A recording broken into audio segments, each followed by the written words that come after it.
Hi friends, Arushi home cooking ಚಾನಲ್ಗೆ ಸ್ವಾಗತ. ಇವತ್ತು ನಾನು ನಿಮಗೆ ದಪ್ಪ ಮೆಣಸಿನಕಾಯಿ ಚಿತ್ರಾನ್ನ ಹೇಗೆ ಮಾಡೋದು ಅಂತ ತೋರಿಸ್ತಾ ಇದ್ದೀನಿ. ಶುರು ಮಾಡೋಣ ಫ್ರೆಂಡ್ಸ್. ಬೇಕಾಗಿರುವ ಸಾಮಗ್ರಿಗಳು: ದಪ್ಪ ಮೆಣಸಿನಕಾಯಿ ಒಂದು ತೊಗೊಂಡಿದ್ದೀನಿ, ಕಟ್ ಮಾಡಿ ಇಟ್ಕೊಂಡಿದ್ದೀನಿ. ಲಿಂಬೆ ಹಣ್ಣು ಅರ್ಧ,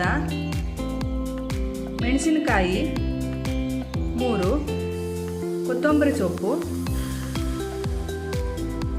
ಸಾಸಿವೆ 1 ಸ್ಪೂನು, ಜೀರಿಗೆ 1 ಸ್ಪೂನ್,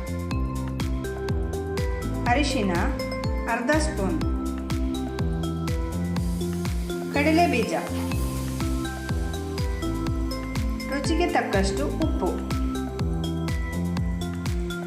ಈಗ ಮೊದಲಿಗೆ ಎಣ್ಣೆ ಇಟ್ಕೊಂಡಿದ್ದೀನಿ. ಸಾಸಿವೆ ಜೀರಿಗೆ ಹಾಕೋಬೇಕು.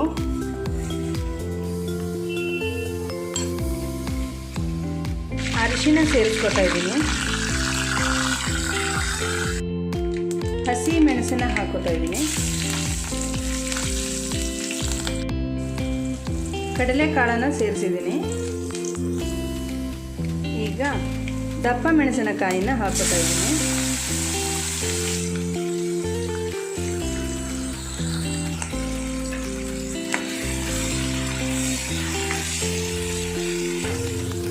ಸ್ವಲ್ಪ ಉಪ್ಪನ್ನು ಸೇರಿಸ್ಕೊತಾ ಇದ್ದೀನಿ.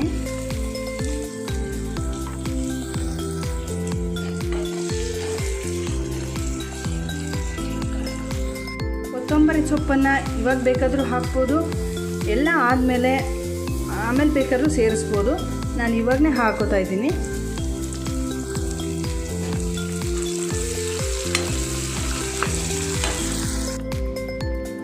ಲಿಂಬೆ ಹಣ್ಣನ್ನು ಹಿಂಡ್ಕೋಬೇಕು.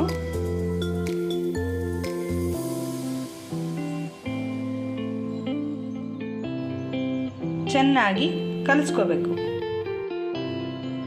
ಕ್ಯಾಪ್ಸಿಕಮ್ ಚಿತ್ರಾನ್ನ ರೆಡಿಯಾಗಿದೆ ಫ್ರೆಂಡ್ಸ್. ನೀವು ಮಾಡಿ ನೋಡಿ, ಲೈಕ್ ಮಾಡಿ, ಶೇರ್ ಮಾಡಿ, ಸಬ್ಸ್ಕ್ರೈಬ್ ಮಾಡಿ.